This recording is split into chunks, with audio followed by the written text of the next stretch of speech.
Assalamualaikum warahmatullahi wabarakatuh. Perkenalkan, saya Asnia Sundari dengan NPM 2413031040. Di sini saya akan menjelaskan tentang laporan hasil observasi yang telah saya buat mengenai implementasi kurikulum merdeka di SMA Quran Darul Fatah, Bandar Lampung. Laporan ini disusun guna memenuhi tugas mata kuliah, kurikulum, dan pembelajaran ekonomi dengan dosen pengampu Ibu Dr. Pujiati SPD MPD dan Ibu Fani Rahmawati SPD MPD. Kurikulum Merdeka muncul sebagai bentuk respons terhadap kebutuhan pendidikan yang adaptif dan relevan dengan zaman. Pergeseran dari kurikulum 2013 ke kurikulum Merdeka sebagai upaya pembaruan sistem pendidikan nasional terutama setelah pandemi. SMA Quran Darul Fatah ini dipilih sebagai lokasi observasi karena merupakan salah satu sekolah yang mulai menerapkan kurikulum merdeka. Adapun tujuan dari penulisan laporan observasi ini, yang pertama yaitu untuk mengetahui bagaimana proses awal adaptasi dan penerapan kurikulum merdeka di SMA Quran Darul Fatah, Bandar Lampung. Yang kedua, mendeskripsikan pelaksanaan pembelajaran ekonomi dalam kerangka kurikulum merdeka. Yang ketiga, mengidentifikasi tantangan yang dihadapi oleh guru, siswa, dan pihak sekolah dalam pengimplementasiannya. Dan yang keempat, menjelaskan perbedaan pendekatan penilaian antara kurikulum merdeka dan kurikulum 2013 di sekolah tersebut. Dan yang terakhir, menjelaskan bagaimana evaluasi kurikulum di SMA Quran Darul Fatah. Metode yang digunakan dalam observasi ini yaitu pendekatan kualitatif deskriptif dengan teknik pengumpulan data melalui observasi langsung dan wawancara yang terstruktur. Observasi ini dilaksanakan pada hari Selasa 20 Mei 2025 pukul 13.00 sampai 15.00 waktu Indonesia Barat. Kita bahas sedikit mengenai profil SMA Quran Darul Fatah. Nah, SMA Quran Darul Fatah ini adalah sekolah swasta yang berbasis Islam. Nah, akreditasinya itu A dan memiliki 20 ruang kelas. Lalu terdapat 1 perpustakaan, 4 laboratorium, 1 ruang pimpinan, serta beberapa ruang pendukung seperti 2 ruang guru, 2 ruang ibadah, 1 ruang UKS, 6 toilet, ruang OSIS, ruang TU, dan gudang.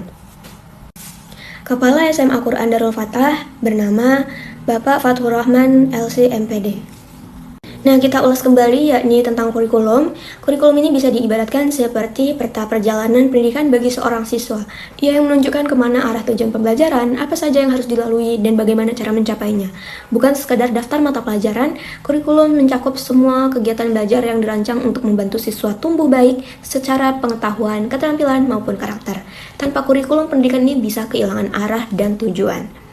Nah, di Indonesia sendiri, perkembangan kurikulum telah mengalami berbagai perubahan sejak tahun 1947. Setidaknya telah ada 13 kali perubahan kurikulum. Nah, perubahan-perubahan ini dilakukan untuk apa sih?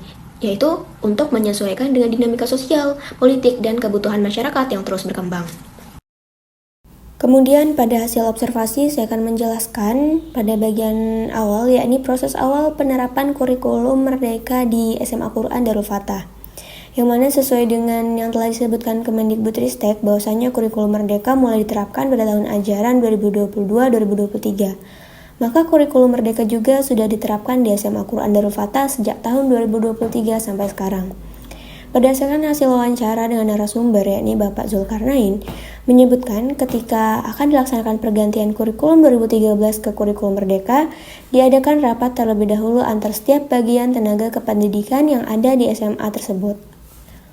Proses transisi dari kurikulum 2013 ke kurikulum merdeka di SMA Quran Darul Fatah tidak terjadi secara instan. Pada semester pertama, sekolah fokus pada pelatihan dan pendampingan guru untuk memahami struktur kurikulum merdeka, termasuk perencanaan pembelajaran berbasis capaian pembelajaran, asesmen diagnostik, serta implementasi proyek penguatan profil pelajar Pancasila atau yang dikenal P5. Tantangan pun muncul dari perbedaan mindset guru dan keterbatasan akses modul. Proyek P5 dilaksanakan dengan tema konstekstual dan lintas mata pelajaran. Keberhasilan implementasi bergantung pada kesiapan SDM dan dukungan pemerintah. Kemudian mengenai pelaksanaan kurikulum merdeka di SMA Quran Darul Fatah. Nah, salah satu karakteristik fundamental dari kurikulum merdeka adalah adanya fleksibilitas dalam pemilihan mata pelajaran yang memungkinkan peserta didik mengembangkan potensi dan minatnya secara lebih personal. Nah, hal ini juga mencerminkan prinsip student-centered learning dan penguatan lifelong learning skills yang menjadi fokus kurikulum merdeka. Misalnya di SMA Quran Darul Fatah, Siswa kelas 10 mengikuti pembelajaran lintas mata pelajaran seperti biologi, sosiologi, ekonomi, dan matematika tanpa sekat perminatan. Kemudian ketika naik ke kelas 11, mereka diberi keleluasan untuk memilih paket mata pelajaran yang sesuai dengan minat, bakat, serta rencana studi lanjutan atau karir di masa depan. Pembelajaran ekonomi dalam kurikulum ini terasa lebih menarik karena dikaitkan langsung dengan kondisi sehari-hari dan juga terdapat praktik langsung dalam kegiatan pembelajarannya. Adapun tantangan bagi guru, tim kurikulum, kepala sekolah, dan siswa di SMA Quran Darul Fatah dalam penerapan kurikulum merdeka. Misalnya guru kesulitan menyesuaikan pembelajaran yang diferensiatif dan proyek lintas mata pelajaran yang sesuai dengan karakter siswa. Nah, tim kurikulum memiliki tantangan dalam merancang perangkat ajar dan jadwal proyek yang sistematis.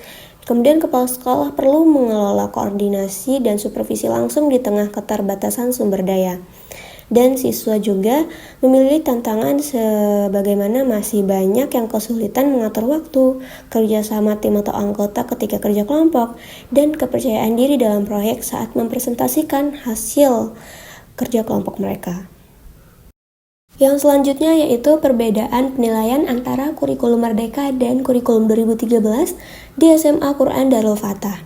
Nah, pada aspek fokus penilaian, Kurtilas atau kurikulum 2013 berorientasi pada nilai akhir dan penguasaan materi, sedangkan dalam Kurmer atau kurikulum Merdeka menekankan pada proses, keterlibatan, dan perkembangan kompetensi siswa.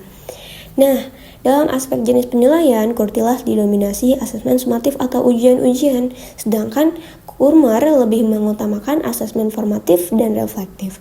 Selanjutnya pada penilaian proyek, tidak ada penilaian berbasis proyek dalam kurikulum 2013, sedangkan dalam kurikulum Merdeka terdapat proyek P5 dengan penilaian berbasis rubrik dan rubrik perkembangan. Misalnya sangat paham, masih atau kurang paham, atau masih kurang, seperti itu. Dia ada perkembangannya.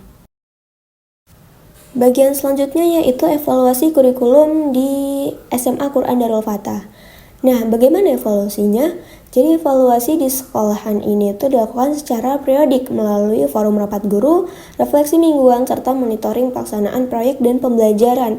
Evaluasi dilakukan dengan melibatkan guru, kepala sekolah, lalu siswa, kemudian juga orang tua, sehingga menciptakan budaya perbaikan berkelanjutan.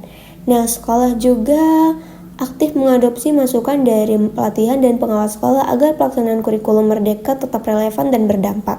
Evaluasi ini menjadi fondasi penting dalam menjaga kualitas dan berkelanjutan. Nah, yang terakhir yaitu kesimpulan. SMA Quran Darul Fatah mulai menerapkan kurikulum Merdeka sejak tahun ajaran 2022-2023 melalui program sekolah penggerak dengan komitmen tinggi meski menghadapi tantangan adaptasi dan sumber daya. Pembelajaran menjadi interaktif dan sesuai dengan konteks kehidupan nyata sehari-hari. Pembelajaran juga menekankan asesmen formatif, yakni penilaian yang digunakan untuk memantau proses pembelajaran dan memberikan umpan balik kepada peserta didik dan guru untuk perbaikan di masa mendatang. Kemudian juga ada asesmen reflektif, yaitu bentuk asesmen yang fokus pada peningkatan pembelajaran melalui refleksi siswa terhadap pengalaman belajar mereka. Nah, evaluasi juga rutin dilakukan untuk memastikan implementasi kurikulum tetap relevan dan berkelanjutan. Sekian dari saya. Wassalamualaikum warahmatullahi wabarakatuh.